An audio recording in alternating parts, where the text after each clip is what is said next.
Gaurkoan, bigarren mailako ekuazioak aurkeztuko dizkizuet. Lehenik ekuazio horiek definituko ditugu. Eta ondoren, lehen eta bigarren mailako ekuazioak desberdintzen ikasiko dugu. Bigarren mailako ekuazioek honako forma laburtua dute. A isa karratu gehi B isa gehi C berdin 0. A desberdin 0 izanik. Zer esan nahi du azken horrek? Adierazpen honek 3 aukera ematen dituela. Hau da.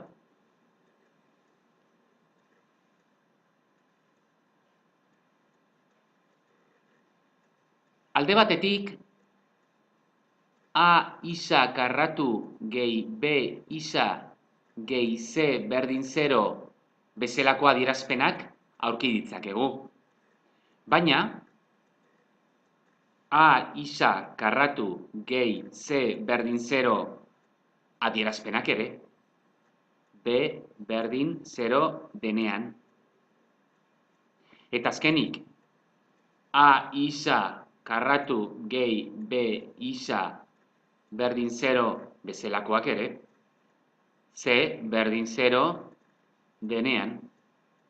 Baina 3 kasuetan, isaren berbidura agertu behar da, hau da, A ezin da inoiz 0 izan. Ondoren, bi adibide aztertuko ditugu. Batetik, isa karratu ken bi isa berdin lau ken isa karratu gehi bat.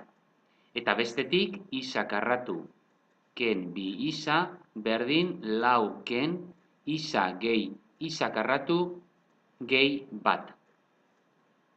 Antza denez, biak bigarren mailakoak direla ematen du.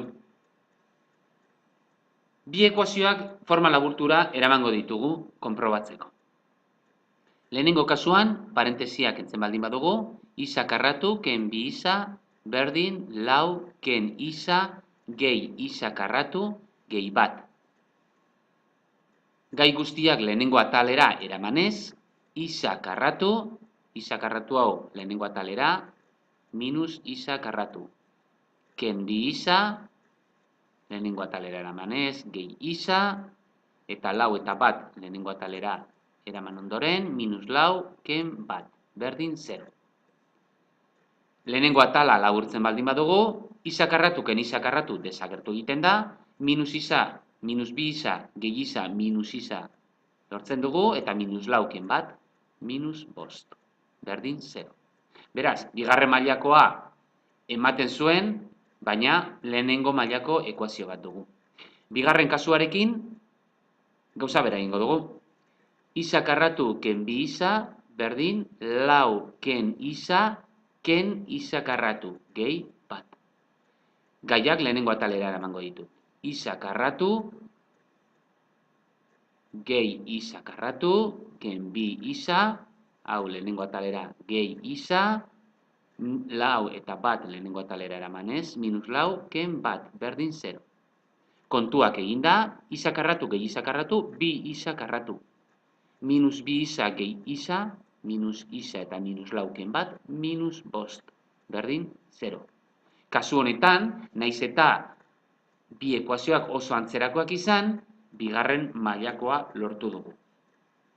Laburtzeko, lehenengo begirada batean bi ekuazioak bigarren mailakoak diruditen arren, forma laburtura bihurtzen ditugunean, oker gabiltzala konturatzen gara. Jakingo al zenuke esaten ondorengo ekuazioak lehenengo ala bigarren mailakoak diren? Hau zuen kontura.